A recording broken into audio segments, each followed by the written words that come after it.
अंत कहां पैदा होता है? धरती माता। यह हमारी माता है और हम इसको भारत माता को दुर्गा माता की तरह ही पूछते हैं। देश के हर व्यक्ति की मां है और इस देश के अंदर कुछ ऐसी ताकतें भी हैं जो कहते हैं हम भारत माता की जय नहीं बोलेंगे, चाहे हमारी गर्दन पे चाकू आ। कहते हैं हम वंदे मातरम नहीं बोलेंगे, हम धरती माता की जय नहीं बोलेंगे। और ऐसे लोग आजकल उपद्रव भी करने लगे। अभी उन्होंने उपद्रव किया हरियाणा, अभी उन्होंने कावड़ियों पर हमला किया। ऐसे उपद्रवी लोगों को बख्शा नहीं जाएगा। भारतीय जनता पार्टी की सरकार में ऐसे लोगों को कड़ी सजा मिलेगी। बुलडोजर चल रहे हैं, वहां चलेंगे।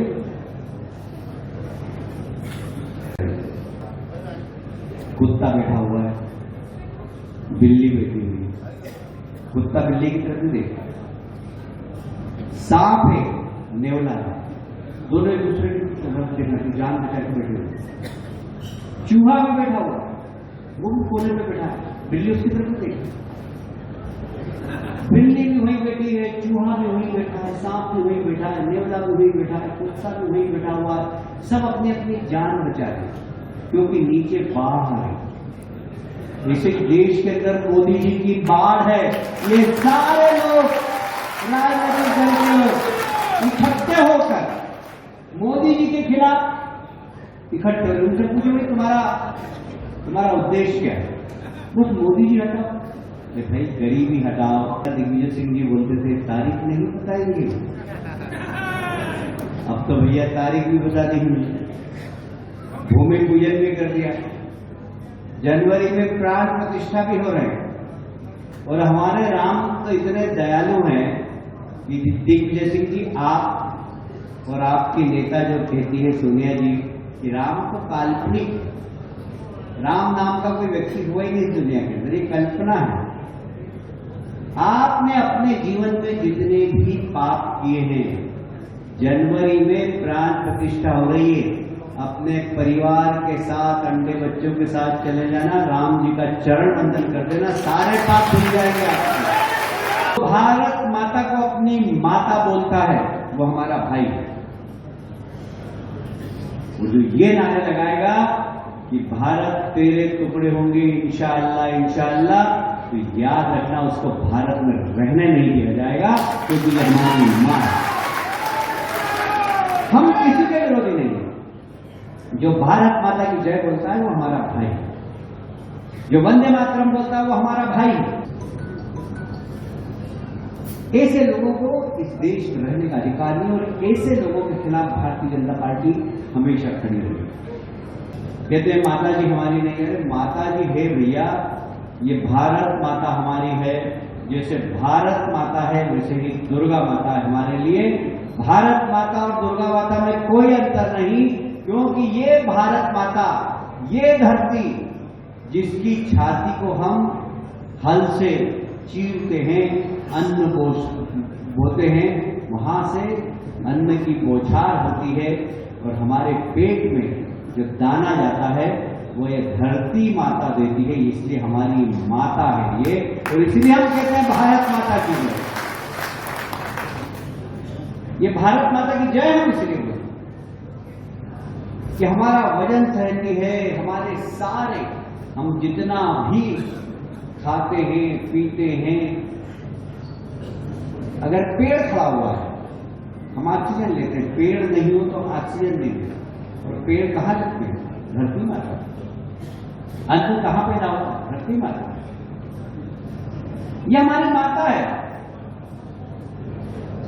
और हम इसको भारत माता को दुर्गा माता की तरह ही पूछते हैं। देश के हर व्यक्ति की मां है और इस देश के अंदर कुछ ऐसी ताकतें भी हैं जो कहते हैं हम भारत माता की जय नहीं बोलेंगे, चाहे हमारी गर्दन पे चाकू आ। मैं आपसे पूछना चाहता हूं, जो हमें जल देती है, जो हमें जीवन देती है, जो हमें अन्न देती है, वो भारत माता को माता नहीं बोलेंगे तो क्या बोलेंगे? और जो लोग भारत माता की जय नहीं बोलेगा, क्या उनसे भारत में रहने का अधिकार है क्या? मैं आपसे पूछ रहा हूं। ये भारत माता हमारी माता है, हमारा वजन सहन करती है, हमारे पशु पक्षियों का वजन सहन करती है। हम जो सांस लेते हैं वो पेड़ लगते हैं तो इस भारत माता पर, हम जो जल पीते हैं वो नदी निकलती है तो इस भारत माता पर, हम जो अन्न खाते हैं उसको उपजाने का काम करती है तो भारत माता करती है, ये धरती माता करती है। और इसलिए हम धरती माता की जय बोलते हैं। और कुछ लोग कहते हैं हम वंदे मातरम नहीं बोलेंगे, हम धरती माता की जय नहीं बोलेंगे। और ऐसे लोग आजकल उपद्रव भी करने लगे। अभी उन्होंने उपद्रव किया हरियाणा, अभी उन्होंने कावड़ियों पर हमला किया। ऐसे उपद्रवी लोगों को बख्शा नहीं जाएगा। भारतीय जनता पार्टी की सरकार में ऐसे लोगों को कड़ी सजा मिलेगी। बुलडोजर चल रहे हैं, वहां चलेंगे। एक देश के लिए राजनीति करने वाले लोग और एक कुर्सी के लिए राजनीति करने वाले लोग, आपने देखा है सब विरोधी लोग किसी एक दूसरे के हाथ में हाथ डाल रहे हैं।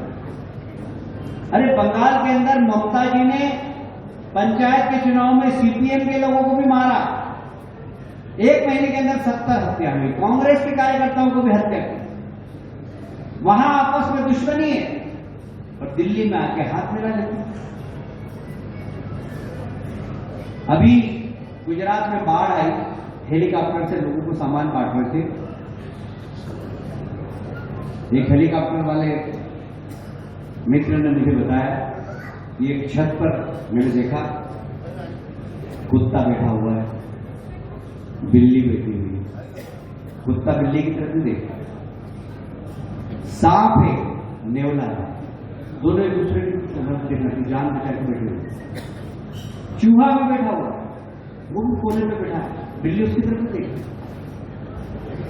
बिल्ली भी वहीं बैठी है, चूहा भी वहीं बैठा है, सांप भी वहीं बैठा है, नेवला भी वहीं बैठा है, कुत्ता भी वहीं बैठा हुआ है।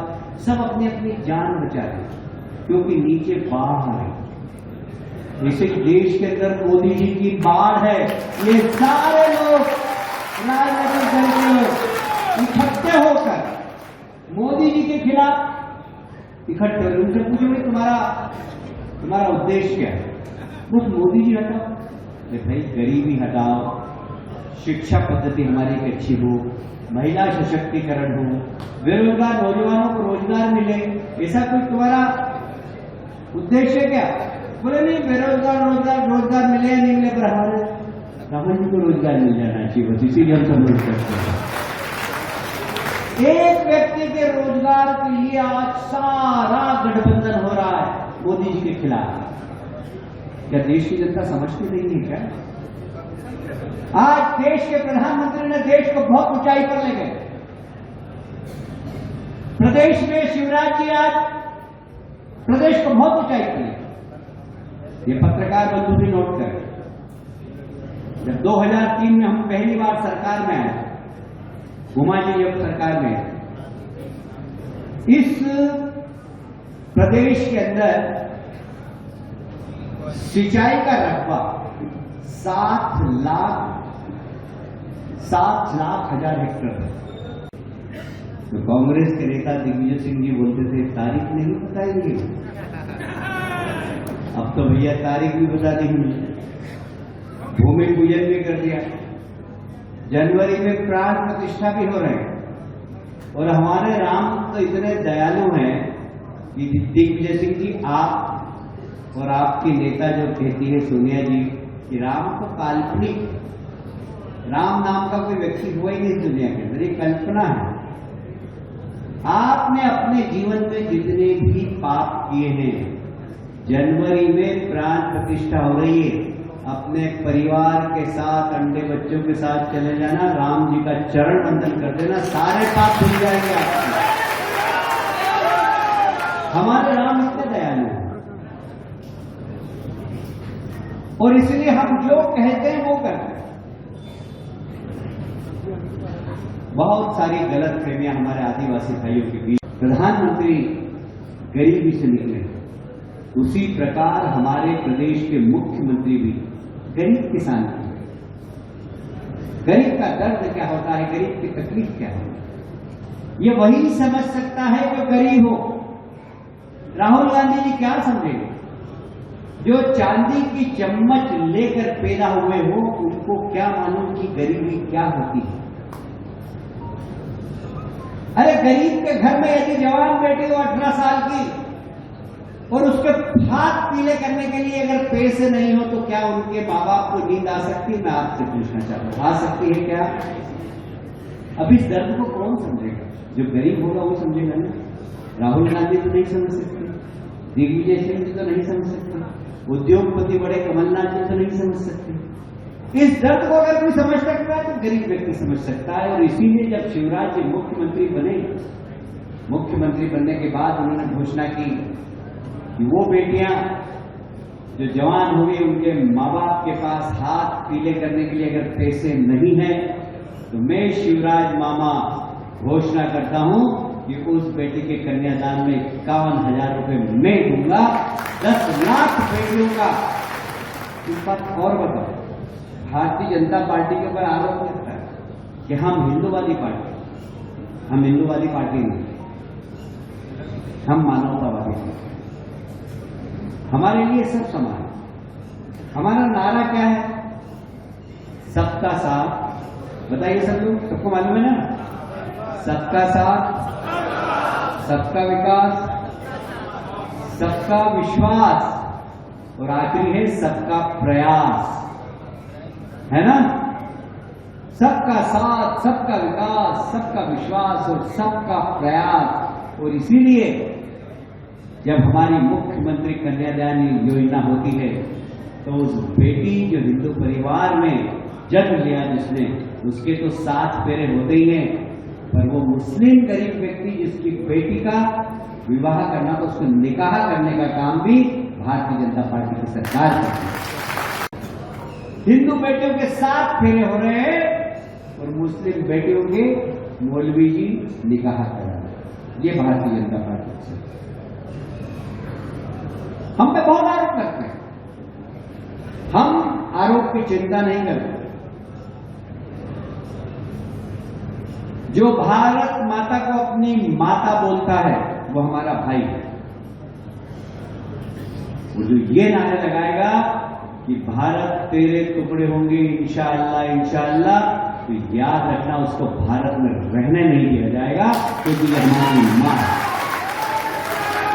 हम किसी के विरोधी नहीं है। जो भारत माता की जय बोलता है वो हमारा भाई है। जो वंदे मातरम बोलता है वो हमारा भाई है, चाहे वो किसी भी धर्म का हो, कोई सी भी उसकी प्रार्थना पद्धति हो, कोई सी भी उसकी उपासना पद्धति हो। पर यदि कोई व्यक्ति हिंदुस्तान और पाकिस्तान का मैच चल रहा है और यदि हिंदुस्तान हार जाए और पाकिस्तान जीत जाए और पाकिस्तान जीतने की खुशी में कोई पटाखे छोड़े, मिठाई बांटे, तो मैं आपसे पूछता हूं, क्या उसे इस देश में रहने का अधिकार है क्या? मैं आपसे पूछता हूं। भाई हमारे देश का नमक खा रहे हो, हमारे देश का अन्न खा रहे हो और हमारी भारत माता के लिए बोलते हो कि भारत तेरे टुकड़े होंगे इंशाअल्लाह इंशाअल्लाह। ऐसे लोगों को इस देश में रहने का अधिकार नहीं, और ऐसे लोगों के खिलाफ भारतीय जनता पार्टी हमेशा खड़ी रही। भारतीय जनता पार्टी जो कहती है वो करती है। हमने कहा कि हम गरीबों का विकास करेंगे, गरीब की गरीबी दूर करेंगे। अभी हमारे सांसद जी बताते, देश के अंदर जब कोविड की महामारी हुई, सारी दुनिया परेशान, किसी को पता भी नहीं था कि इलाज क्या होगा। हमारे डॉक्टर को नहीं पता था कि इलाज क्या है, ऐसी बीमारी है। बस यही पता था कि एक दूसरे को छू लेंगे तो एक दूसरे के पास पहुंच जाएगी बीमारी। देश के प्रधानमंत्री ने एकदम देश की जनता के नाम संदेश दिया कि हम लॉकडाउन, अपने घर के अंदर रहें, बाहर न निकले, यह बीमारी बहुत खतरनाक है। पर वो प्रधानमंत्री जब रात को सोता है तो उसको ध्यान आता है कि अरे वो मेरे गरीब भाई जो रोज कमाते हैं, रोज खाते हैं, उनका क्या होगा। और वो प्रधानमंत्री सुबह उठता है और फिर देश के नाम संदेश देता है कि गरीब भाइयों, चिंता करने की जरूरत नहीं है। नरेंद्र मोदी इस देश का प्रधानमंत्री है। हर गरीब के घर में 5 किलो प्रति व्यक्ति अनाज देने का काम हम करेंगे, भारतीय जनता पार्टी की सरकार करेगी। मैं आपसे पूछना चाहता हूं, इसे कितने साथी हैं यहाँ पर, इधर भी और इधर भी, जरा बताएं कि प्रति व्यक्ति 5 किलो अनाज किस किस के घर में जाता है हर माह? पता है? हाथ खड़ा करके बताएं। ये देखिए, इतने लोगों के घर में अनाज देने का काम भारतीय जनता पार्टी की सरकार है। गरीब की गरीबी दूर करना ये काम है। देश के प्रधानमंत्री ने पहली बार जब देश की जनता ने उनको आशीर्वाद दिया था 2014 में, जब वो संसद की सीढ़ी पे चल रहे थे और उन्होंने वहां पर मत्था टेका और उसके बाद भाषण दिया था, तब उन्होंने कहा था ये सरकार गरीबों की सरकार है, ये सरकार महिलाओं का सशक्तिकरण करने वाली सरकार है, ये सरकार पिछड़े वर्ग को मजबूत बनाएगी, ये सरकार आदिवासी भाइयों को मजबूत करेगी। 2014 में कहा था। ये भारतीय जनता पार्टी की सरकार है, ये मोदी जी की सरकार है, ये शिवराज जी की सरकार है। हमने जो कहा था वो करके दिखाया। पहली बार इस देश की सर्वोच्च कुर्सी पर आदिवासी महिला बैठी है राष्ट्रपति के रूप में। ये सम्मान देने का काम आदिवासी भाइयों को यदि किसी ने किया है तो भारतीय जनता पार्टी